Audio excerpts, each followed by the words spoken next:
I look like a poodle. What is happening here? The struggle is real.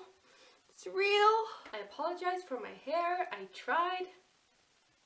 I failed. Yesterday I went to a meet and greet, signing, interview / evening with Neil Gaiman. Neil freaking Gaiman. If you don't know who Neil Gaiman is, he is an English author who writes fiction, graphic novels, film, TV, and he is pretty much this amazing, inspirational genius. And I love these kind of events because Oslo is not the biggest city in the world, and the nerd community, the most awesome community, is very small, so you always run into people you know, and you see people you've seen before, and it's all like a big family. That was really cheesy. Anyway, the event was introduced by the Norwegian artist Modi, who wrote this beautiful but slightly creepy song about Coraline called Baby's Eyes. In my house, really long, and all that she needs are a place her and I will link to their channel below because they're talented and pretty awesome. And then Neil Gaiman came on stage and they started this interview, and oh my god, so this guy that they have chosen to interview, Neil Gaiman, his English was so bad that everyone in the room are looking at each other like, are they kidding? Right now, Neil, you come to Norway, this peaceful corner of the world, from one of the really hot spots. Seriously? They couldn't find a single Norwegian with better English than that? Props to Mr. Gaiman for staying professional and not laughing like I did. Like we all did. He talked about how his books came to be and how his children inspire him. And her stories would always be about a little girl, normally called Holly, who would come home and go into the kitchen and see her mother, but it wasn't her mother. It was an evil witch, pretending to be her mother. And then the evil witch would lock her up in the basement with the dead children. And then the dead children and Holly would have to escape.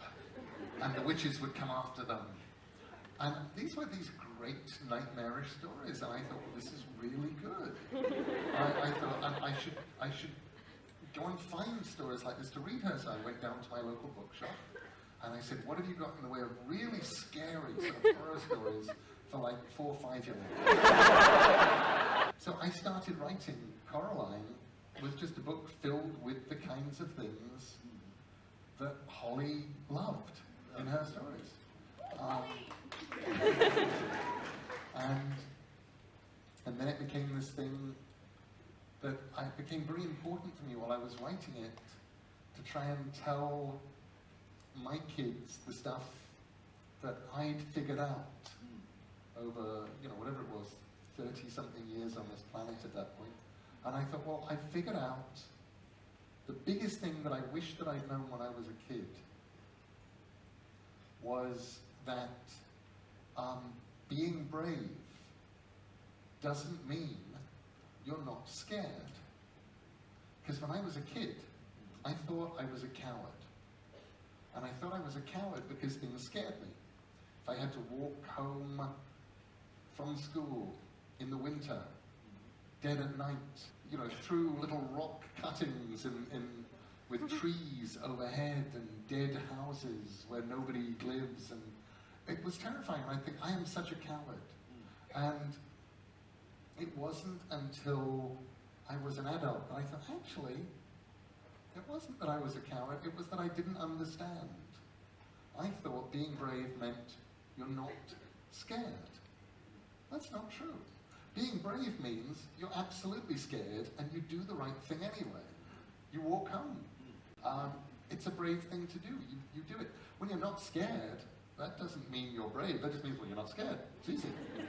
He also did this bit on the struggles of a writer when you come up with new ideas. At that moment, it seemed so simple, and I went up to my office and I wrote a page.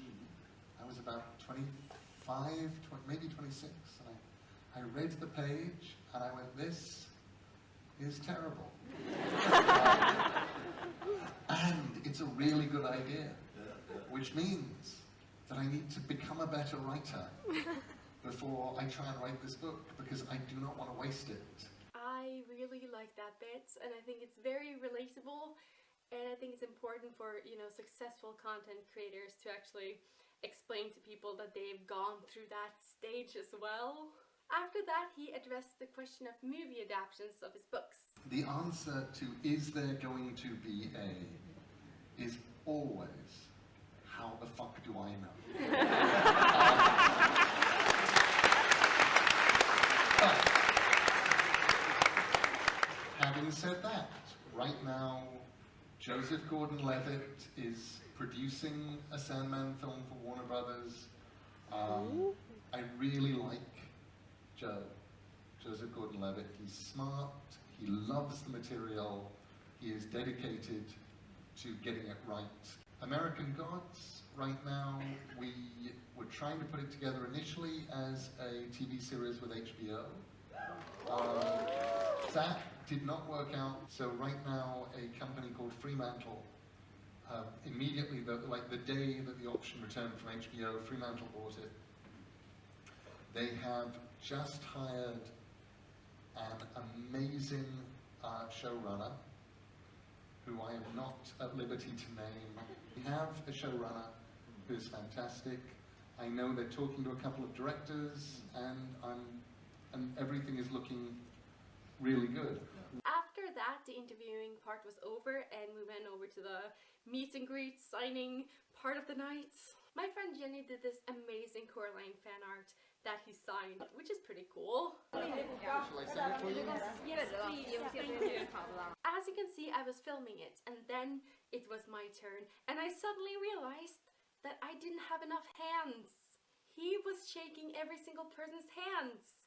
And I had my big camera in one hand and the book I was getting signed in the other, and I quickly had to sort out my priorities, which ended up in me sacrificing my camera. It was definitely the right choice. I got to shake Neil Gaiman's hand. No, I'm kidding. So sadly, I do not have any footage actually talking to him, but it was magical. I got to shake his hand, and he was so lovely, and he signed my copy of American Gods. Do you see it? Do you see it? Do you see it? But of course, in true Caroline meet and greet fashion, I blurted out something along the lines of, can I just say that The Doctor's Wife is one of the most beautiful episodes in Doctor Who history. It's not what I said because I meant what I said. It's a beautiful episode. It's just the way I said it. I was like, can I just say that it's just the one. You know, you might think that I learned from the Misha Collins blackout of 2010, but no. He also did a reading from his new book called Fortunately the Milk, and I decided to put that clip on the end of this video simply because it's quite long, but if you have time, you really should watch it. It's so funny. And I will play that now and leave you be. Bye! Okay, so the setup. Kids do not have milk for their cereal. Mum is away doing important things. She is left dad in charge. He was ready to make them sausages, and then he realized if they didn't have milk for their cereal, he didn't have milk for his tea. So he's gone off to get the milk. He was a little bit late coming back. They say, where were you? And he starts explaining what happened to him, which begins with him being beamed up onto an alien spaceship and escaping through a door in the space-time continuum, which is where we are going to pick up the story. I was falling. Fortunately, I'd kept tight hold of the milk, so when I splashed into the sea, I didn't lose it. What was that? Said a woman's voice. A big fish? A mermaid? Or was it a spy? I wanted to say that I wasn't any of those things, but my mouth was full of seawater. I felt myself being hauled up onto the deck of a little ship. There were a number of men and a woman on the deck, and they all looked very cross. Who be ye, landlubber? Said the woman, who had a big hat on her head and a parrot on her shoulder. He's a spy, a walrus in a coat, a new kind of mermaid. With legs, said the man. What are you doing here? Asked the woman.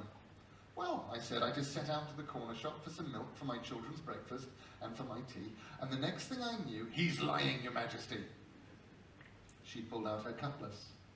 You dare lie to the Queen of the Pirates? Fortunately, I'd kept tight hold of the milk, and now I pointed to it. If I did not go to the corner shop to fetch this milk, I asked them, then where did the milk come from? At this, the pirates were completely speechless. Now, I said, if you could let me off somewhere near to my destination, I would be much obliged to you. And where would that happen to be? Said the Queen of the Pirates.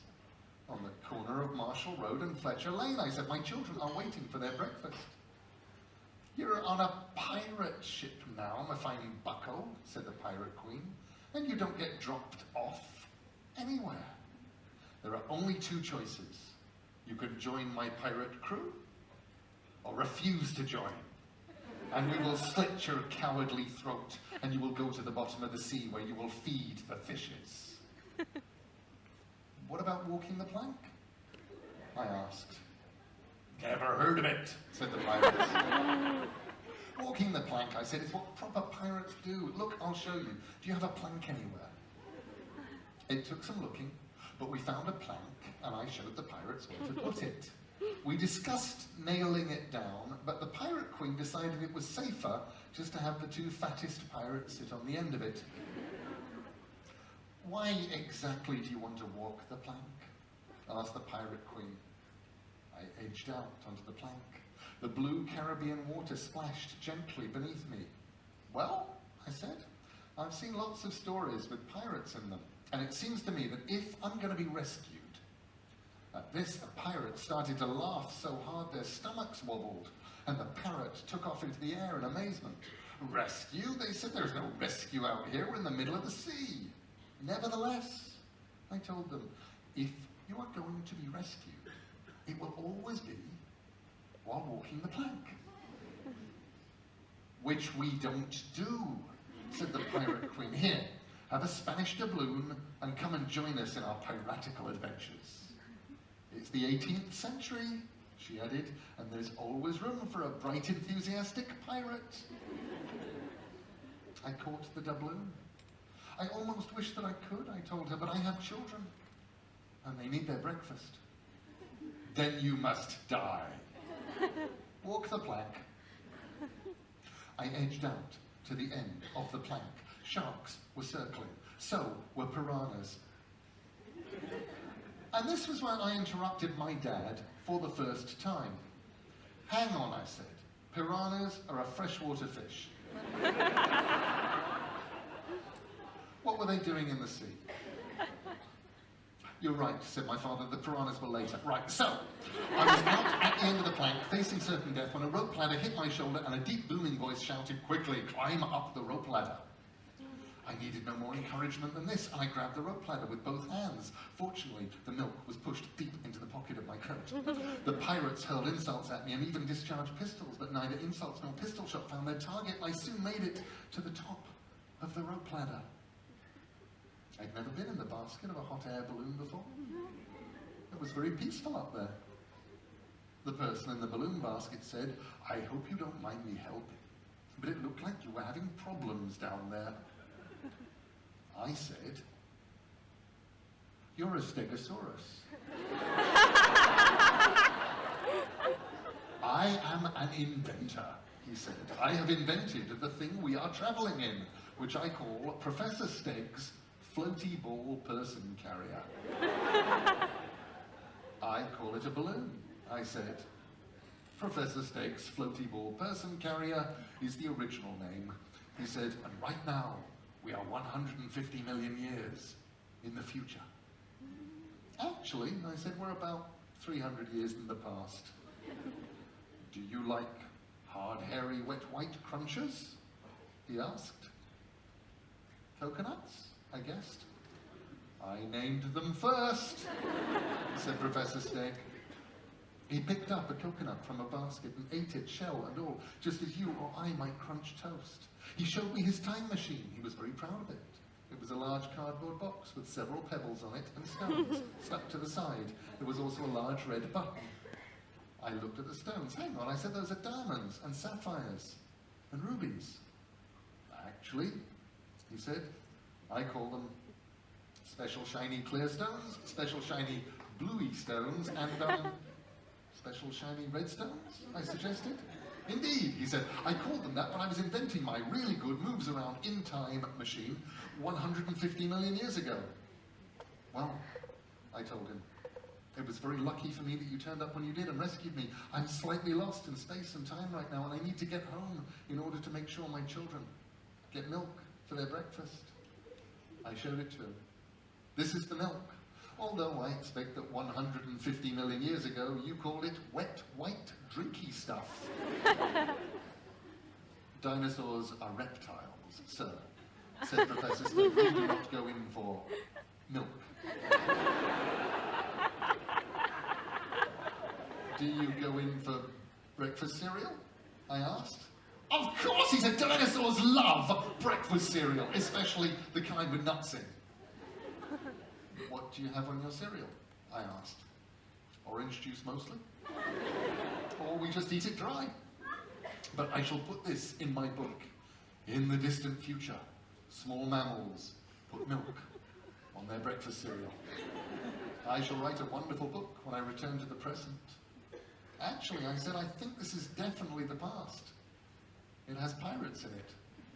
It's the future, he said. All the dinosaurs have gone off into the stars, leaving the world to mammals.